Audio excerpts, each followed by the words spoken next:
Welcome to this episode of the Cloudsourcing Storytelling Podcast.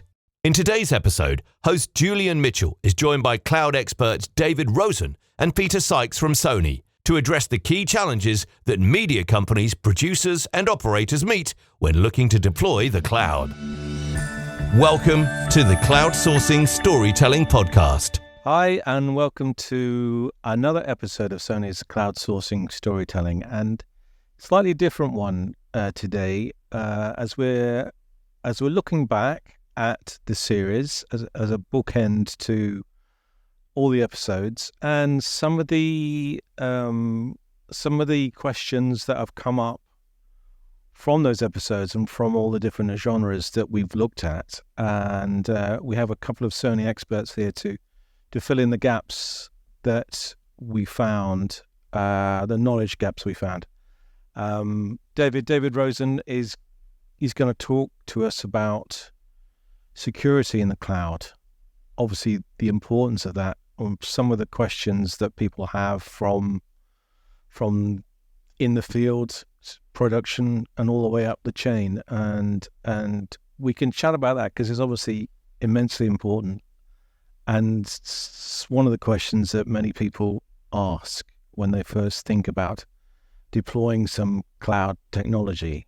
So David, what kind of questions are you getting about security, from the most basic to maybe some of the more complex questions? It's top of mind for everybody when they're, planning a move or dipping a toe in the cloud. And you'll hear everything from, how can I be sure that content that is not under my direct control, literally that I can reach out and touch the server, how can I be sure that that is safe? So something as broad as that. That one I find to be a little easier to answer than others. Now, granted, it wasn't that easy a decade ago. A decade ago, it was rather difficult. But I think people's perspectives on the public cloud providers, at least, has changed significantly, mainly because of the significant uptake and how many companies have actually moved there. But the way I like to sort of explain it is, cloud is really nothing more than a location where servers sit. Now, granted, it's a lot more than that. There's a lot more that goes into it, but at the end of the day, it's servers sitting somewhere. Now, it just so happens that somebody else is managing those servers on your behalf, right? So if you think about it from that perspective, and you ask yourself the question, well, why would cloud versus on-prem be intrinsically more or less secure? It's a difficult thing to answer, right? Because at the end of the day, could be the exact same hardware sitting in two different locations with perfectly equal resources managing them, right? And the same security policies apply to them. So from that perspective, neither on-prem nor cloud is intrinsically better or worse from a security standpoint. And that sort of gets people thinking, okay, well, maybe the cloud isn't some magical place in the sky where things happen differently, because they really don't.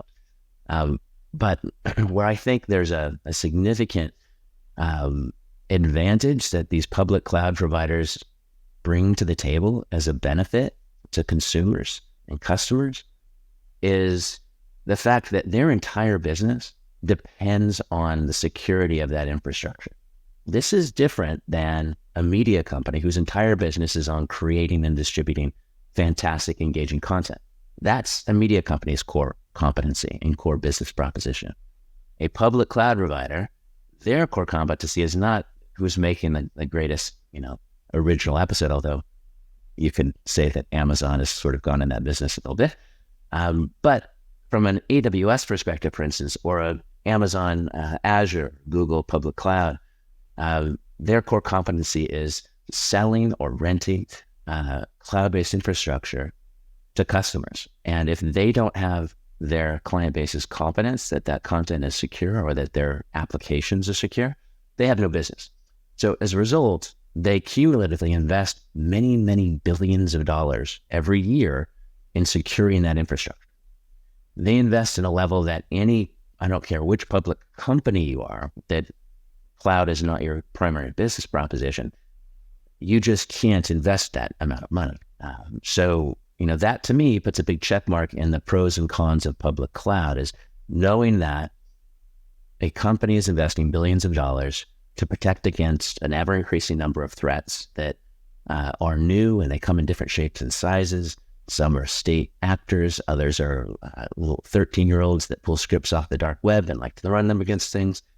But they're constantly protecting against those things. And that's a challenge in and of itself. Never mind whether or not you are, provisioning the right number of servers for your application. Like that's something everybody has to deal with regardless.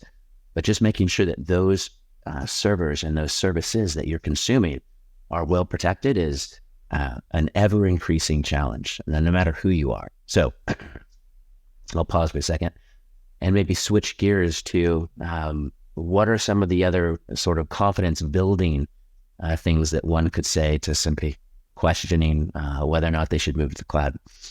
At the end of the day, there's the infrastructure that you're going to run your applications on. And if you look at public cloud or on-prem, you're going to be providing that base hardware, right, that we're going to be running software and services on. Public cloud providers are responsible for the security of that base level infrastructure, right? Just like if a media company was running a private data center, they would have a group of individuals who are responsible for securing the hardware, right? Ensuring that security patches are applied, making sure that the latest firmware is updated, et cetera. Always scouring to make sure that there aren't any vulnerabilities that have been announced that you need to address. So that has to happen regardless. And so from a cloud perspective, that is the cloud provider's responsibility. However, if you go up a level, if somebody wants to build an application on top of the cloud, a public cloud provider, AWS or Azure or Google, Oracle, they're going to give you the tools to secure your application, but your application is not magically secured because you happen to put it in the cloud. You have to take the same or sometimes slightly different precautions in order to secure that application, as you would if you were creating that directly in your own data center. So, this means that I can't just create an application that's going to let people drop files into a public cloud storage bucket and assume, oh, well, it's in the public cloud storage bucket, so it's got to be secure.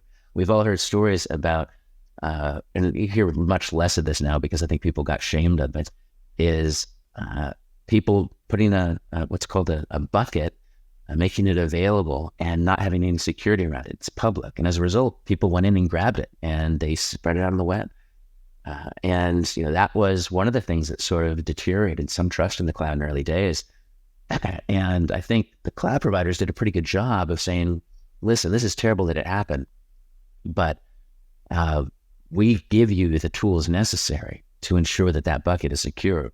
In this instance, unfortunately, in this incident, the customer did not apply those. They didn't put it into a VPC. They didn't have the proper access controls, etc. But aside from that,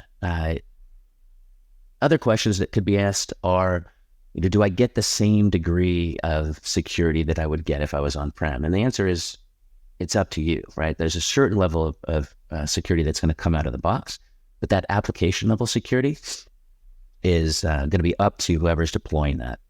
If you go up one more level from infrastructure to application layer, you can have a software as a service vendor, right? So in software as a service, the vendor in this case is responsible not only for the underlying infrastructure in which they're depending on a third party, a public cloud provider, but they're also responsible for the security of the application layer.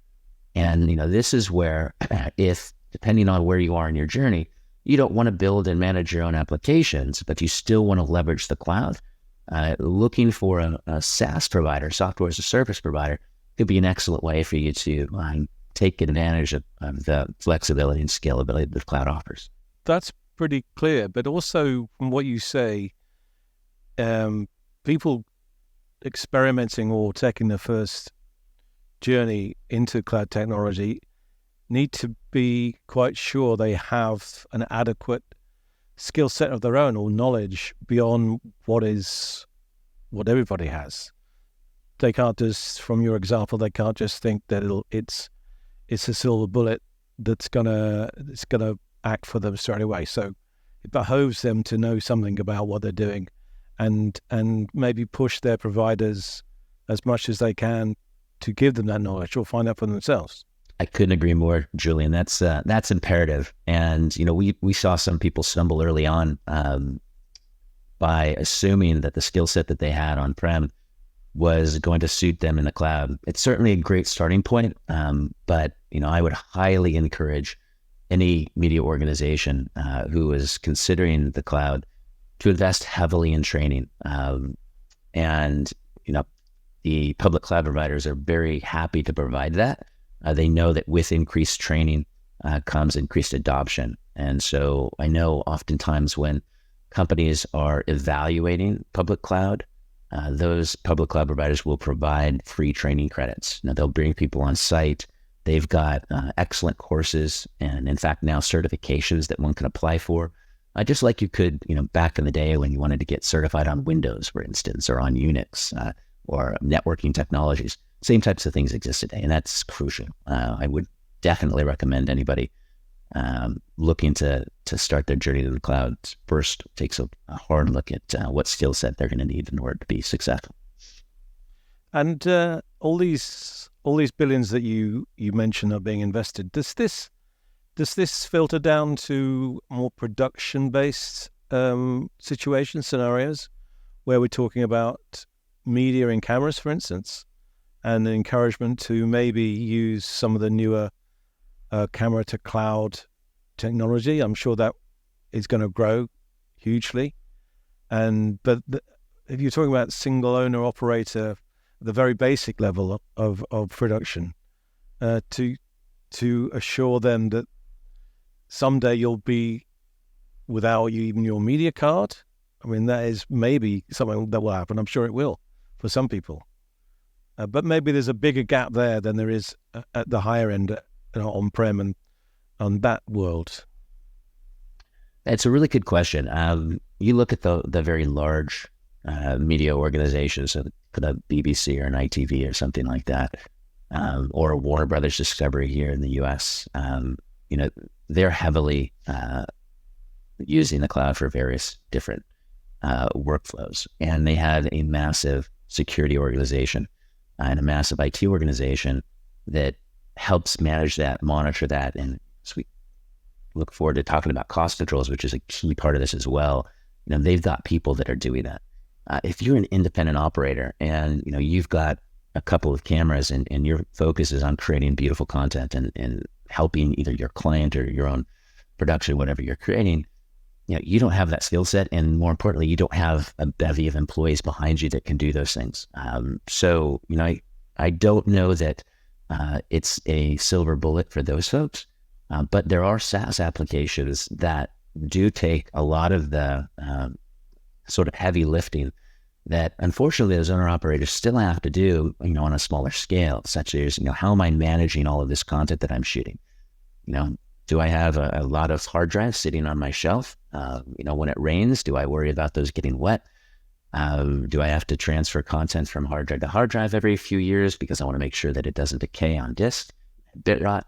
Now, these are things that they're still having to deal with, just not on the same scale. So from that perspective, I think, having a public cloud solution that is managing the security of that content, not only in transit, as you mentioned, directly from camera, which is a wonderful story, but then once it lands as well, is it backed up? Can I, in a cost-effective way, store that and be sure that it's going to be there in a year, 2 years, 3 years? I think there are definitely benefits from that perspective to the smaller operators.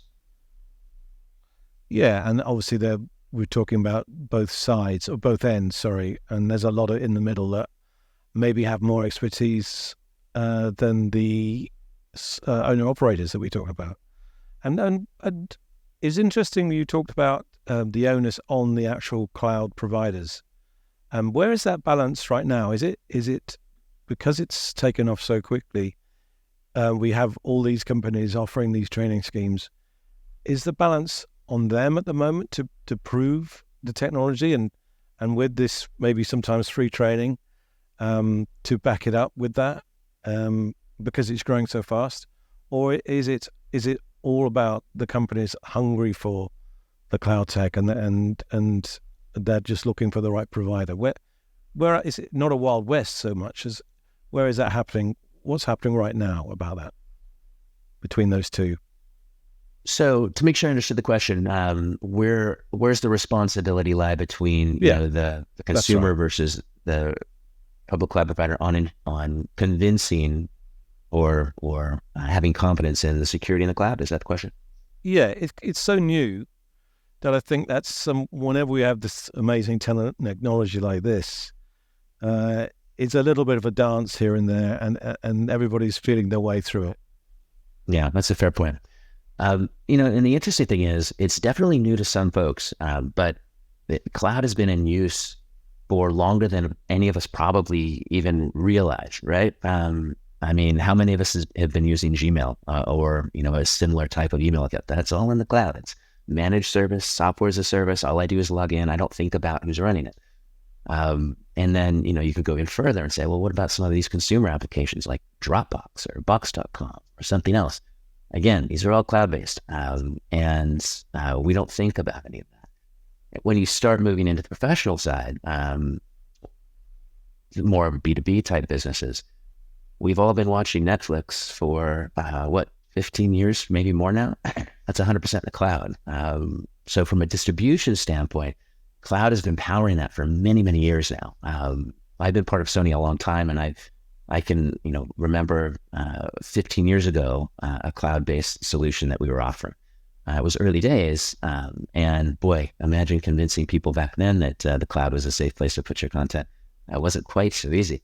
But it has become easier now as a result of those people that originally did sort of, find their way first and improve some of those workflows. So that said, it has been around a long time, but what we are seeing now is it is moving in, as you mentioned at the top of this, upstream, not just from distribution where it's been around for longer, but upstream into content creation. And, there are people there that work, especially in the broadcast side, very tight timelines, very small margin for error. And they are rightly concerned about making a change like that. And you can imagine somebody who is responsible for a broadcast feed no longer having control of that broadcast feed and something else going to air that they don't want to be. So clearly, and I think, they're being responsible about being a bit cautious and going in this direction in some cases. So all that to say, I think there's a pretty well-worn path now for those that want to seek it to determine whether or not cloud is going to meet their security needs. I think it's going to be a joint responsibility. And on one hand, I think that the controls and the protocols are there to give people the appropriate amount of confidence that cloud can meet their security needs. But at the same time, people are going to want to see it for themselves. And so they're going to talk to other people in their industry. They're going to see what they're doing. There's lots of case studies that people could look at now. From my opinion, I think it's going to take a little bit of selling on the cloud side, and it's going to take a little of believing on the consumer side. And this podcast as well is full of information and case studies like that. So you can always listen to this again. Just one more point. The Sony Creator Cloud, that's pretty new. And to me, that is potentially massive.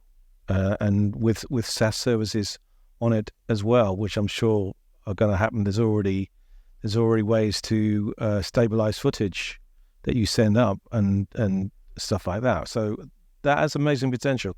Where do you see that going in short term? That's a very exciting area for Sony. So, it's funny you mentioned, I think at the early part of this podcast, someday we just may have a sensor in our hand, no card, and everything's just going to go straight to the cloud. Who knows? We may get there at some point. I think Peter's going to talk a little bit about connectivity here and some of the challenges to get from here to there. But there's a path. There's a path there for sure. So Creators Cloud is interesting. Creators Cloud, the intention is to connect Sony's fantastic cameras with the cloud, right? And what's the end benefit? Well, one is seamless ability to have content be put into a location where I can now do other things with it. I don't necessarily have to copy it off of the camera, from the camera to a hard drive or a computer, and then use a different solution. I can have that content go directly from my camera up into secure storage, where I can then do various things with it. So I can use an application called Mastercut, which I think will be available globally soon. Right now, it's available in various countries. That is going to allow me to do a number of things like you mentioned, audio normalization, image stabilization. And that's pretty great, right? I mean, I send that content up and I can have that done near automatically with a few clicks. And then I can take the output of that and incorporate it into my edit. Similarly, we have another application in Creators Cloud called C Media Cloud, which is all about collaboration, helping individuals and teams work together with each other and with their external clients, provide feedback, again, fully in the cloud using a web browser. And there's only going to be more applications that we're enabling within Creators Cloud over time. So really think of it as an extension of the camera. And the intention is really, how can we reduce the distance between capturing content and working on that content? Or sometimes we like to say it eliminates or tries to eliminate or at least reduce the distance between production and post-production. All right, well, let's see what Peter has to say about connectivity, because all theoretically it's fantastic, but if you actually can't get there, there's a problem. Peter, you wanted to talk Sony's way of using 5G. Is that a good place to start in connectivity? Yeah, I guess so. Yeah, I mean, connectivity obviously is a massive area with a lot of interest. And, if you're a user, if you're a journalist or a cinematographer, filmmaker, or you're in live production, keeping in mind that you have these great cloud-based tools that are emerging and being developed, then connectivity is a big part of that. We were all faced a couple of years ago with this dreadful situation where everybody immediately became remote, and organizations, including ours, had to, connect up sometimes thousands of people to the tools that they'd been used to working on, in their office on a day-to-day basis. And many of those were cloud-based tools. So we faced the same challenge. And then we also had that challenge then, what happens when all this goes away? Well, people didn't, generally 100% go back to their offices. So that connectivity requirement is still there as well. And it depends on the application in some respects, because the users that we are talking to and listening to every day, they all have different requirements. So a news journalist will have some very specific speed-based requirements to get content to the cloud and shared around and on air, very, very quickly. It may be different from a film crew who may be working on, a proxy-based workflow where they're connecting from their cameras and sending lower resolution files to an editorial team. They're then making decisions and then connecting back to the camera and pulling down the high resolution files.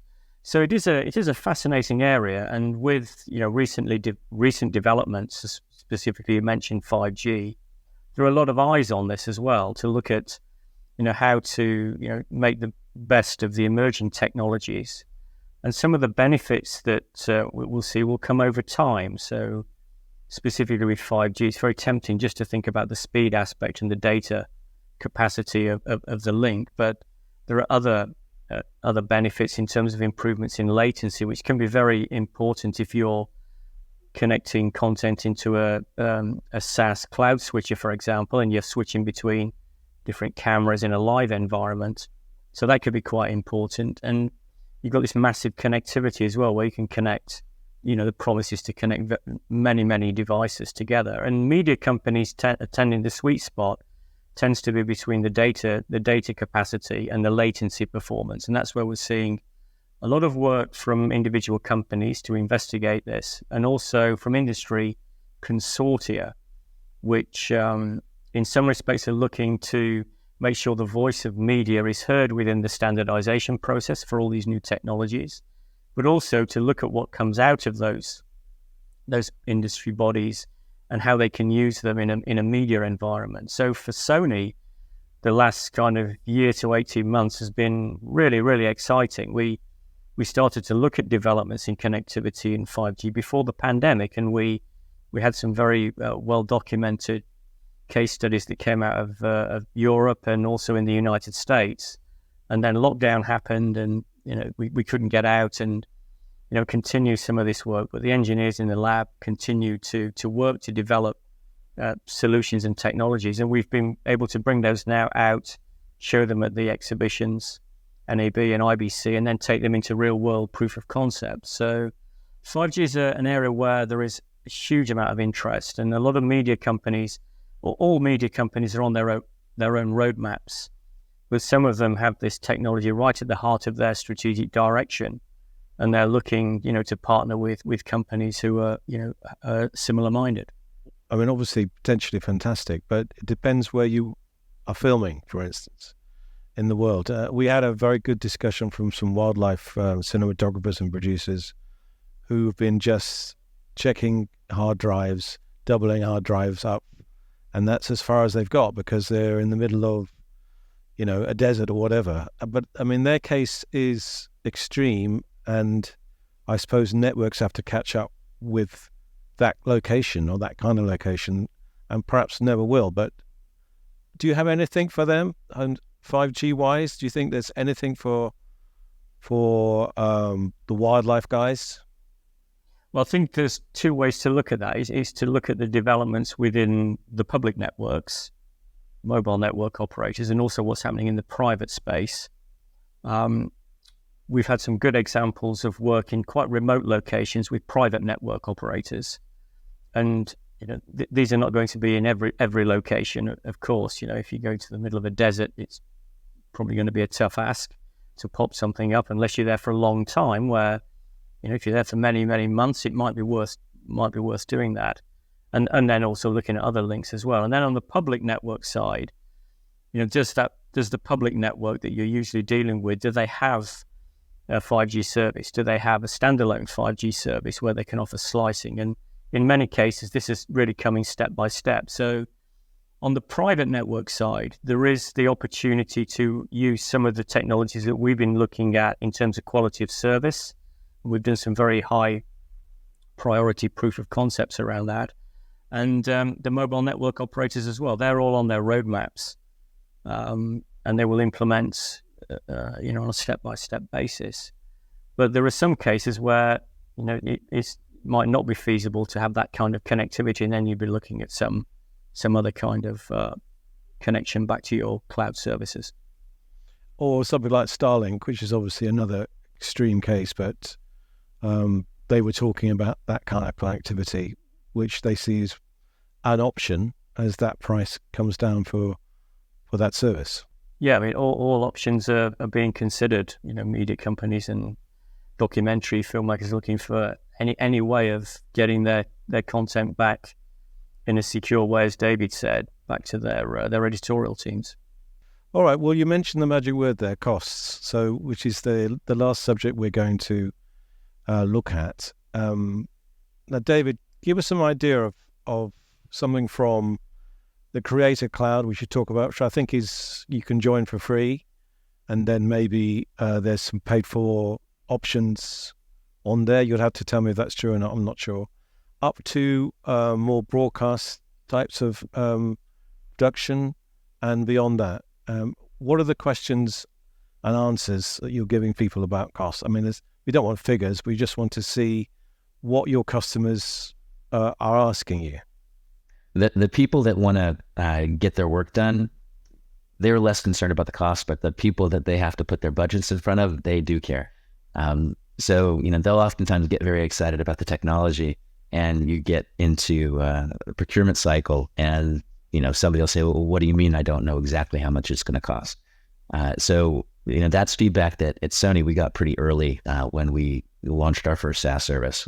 We thought, a little bit naively, that the largest media organizations in the world were going to love the same benefits that the smallest independents got, which is you only pay for what you use. And while that's fantastic, and it logically makes sense, it is difficult to budget against. And large media organizations especially have very prescribed budgeting windows and requirements. And there was a time when they couldn't even account appropriately for taking something that was a capital expenditure and moving it to an operating expense, because it blew up their entire balance sheet and their financials. And they didn't have a way to really deal with that yet. and they had to be able to have the same way that they can talk about results in this quarter that now that they're using cloud that they could previous quarters, and that was a challenge. So that took a little while to get through. But now I think that accounting has kind of come up to speed with how this can be done. But that was one challenge early on, was people wanting to have a better idea of exactly what they're going to spend. So I guess I would say two things. If you're looking to build applications on the cloud, make sure that you've got it's called a FinOps team that is responsible for monitoring everything that you're consuming. And, in public cloud, everything is so incredibly granular, oftentimes billed by the byte or by the minute. And, there's different costs based on, which sizes of compute instances you're using or which types of storage you're using. So whereas, it gives you incredible flexibility, it also requires, you to be pretty astute and on top of what you're spending in any given point in time. So from that perspective, make sure you've got the right people in place and the controls in place to be able to keep an eye on that. When it comes to SaaS services, I think from a consumer standpoint, it's a little bit easier. When I say consumer, I mean a customer. I don't necessarily mean like somebody with a camera that's taking pictures of their kids' soccer games, which we love those people too. Don't get me wrong. But media organizations, right? That when you're consuming a SaaS service, a lot of all of those kind of granular costs get rolled up into something that is much more tangible and understood by somebody. So, it could be if I'm doing a live production, it's the number of hours that I'm actually, have a feed going through. If it's, I'm reviewing dailies, it's, the amount of either content I'm reviewing, of the people that are reviewing that, depending on the SaaS models, SaaS providers' pricing model. That's a lot easier to get my head around, right? So the idea of these spiraling costs, which I will admit that is a serious consideration for anybody who is building on cloud. It's a serious consideration for SONY. Like, we have a team, we're running thousands of servers every single day. They go up, they go down, we're using different services. We have a whole team which is monitoring that, and are costs going up? If not, are there new instances that we can take advantage of that will be, more cost effective for us? That is in and of itself requires a certain amount of acumen and oversight. But for a SaaS provider, it's, some are number of hours that I'm going to be streaming through your service. Others could be number of users that are going to be accessing the service. Some, like CMedia Cloud, is based on the amount of content that's being uploaded and downloaded. And again, those are much more understood by people that are dealing with it. So I guess what I would say to somebody who said, how can I be sure that costs aren't going to go out of control? I would say the same thing I would say if they were looking at an on-premise solution, and that is, tell me what your expected scale is going to be. If you can tell me what your scale is, I can tell you what your costs are going to be. If you have no idea what your scale is going to be, then I can give you a range.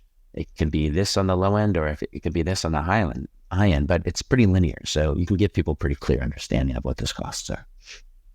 But when they get to know, when you explain that to them, do their expectations change when they start using the service? Do they say, well, can we buy a chunk, or can we have this product? Do they negotiate? Is that something you come across?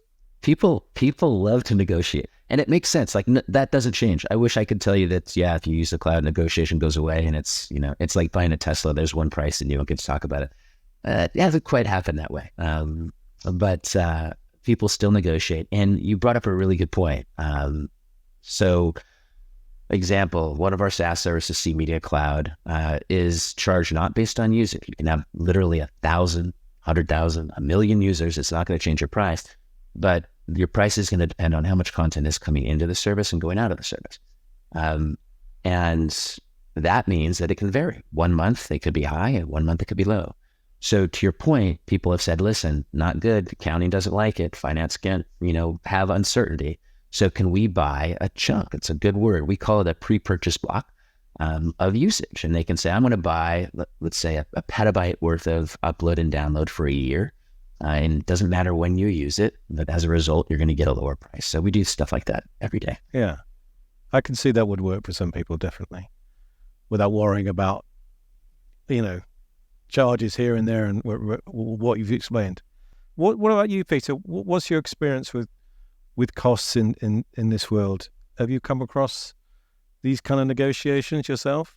Yeah, people are always talking about costs and trying to work out, for any activity, even if it's a proof of concept, and something has to be developed to run that proof of concept, it costs money, and there's usually a discussion around that and a negotiation in all activities.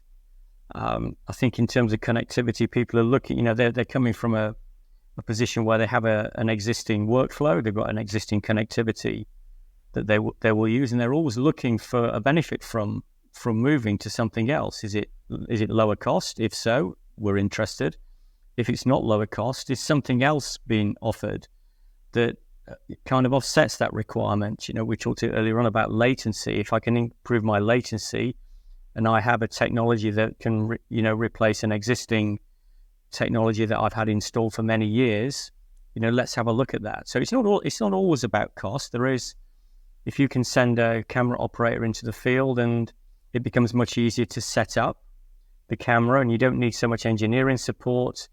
The connectivity to the cloud it makes it easier for the operator. Then maybe the costs can be saved somewhere else. Maybe you don't send so many people out onto the location, for example. So cost is always very important, but what do they say? Make it cheaper, better, faster, choose two or something, isn't it, like that? And there's always a balance to be made, I would say. Now we're going through not the pains, but the process of cloud technology. Presumably in the next few years, all these worries would have gone. There'll be other worries, other things to build and use. Where are we, say, in 5 years' time? Where's Sony? It looks like as a cloud technology company, you progress to a major force for media. Is that where you think Sony will be? So Sony, we develop products and solutions for customers. So the thing that we have to keep an eye on is where the customers are going. And actually, in terms of, we were at an event the other day with a lot of CTOs of organizations listening to their strategic priorities. And it's quite clear that they've got a lot on their plate. They've got new competition is coming along, streaming services are proliferating. They've got technologies, cloud, IP, imaging, 5G, AI. The AI developments, even over the last 12 months, has been spectacular, really. And they have to navigate a media organization through this incredibly difficult landscape. And I think one of the things that they kind of need, and they report, is that they need to be flexible, and they need to be able to, in some cases, just react to what's happening. You would hope to be ahead of the curve, but in a lot of cases, you're reacting to technologies that are hitting immediately. So flexibility is the key. Being able to adapt and migrate your technical infrastructure. Sure. And finally, David, what do you think? It's a little bit of future gazing, I suppose, about where Sony's cloud solutions generally will be in a few years' time. What Peter mentions is amazing problems everybody's got, but retaining staff and we talked about in a previous podcast about clubs becoming broadcasters, football, soccer clubs, and hugely growing in the States, obviously, as well. Hugely growing trend. But where's Sony going to be? Obviously supporting new technologies, but a major cloud media company, I would think. Yeah, we would like to think so. We're certainly working our hardest to make that true. I think Peter was very articulately describing the challenges that our customers are having, and Sony is. I think we're over 80 years old at this point, and we are that old because we do what Peter said, and that is we listen to customers and we make sure that we're providing the solutions that they want. We're not necessarily ones to jump to the left or to the right, and say, hey, come over here. But we're very attentive to, where we see the market going. And, we spend a lot of time talking with customers to understand not only, what challenges do they have today, but where are they going to have those, where do they see those challenges in the future? So we've invested heavily into cloud in a very big way. And we have our first SaaS solution was launched in 2013. So we've been at this for over a decade now.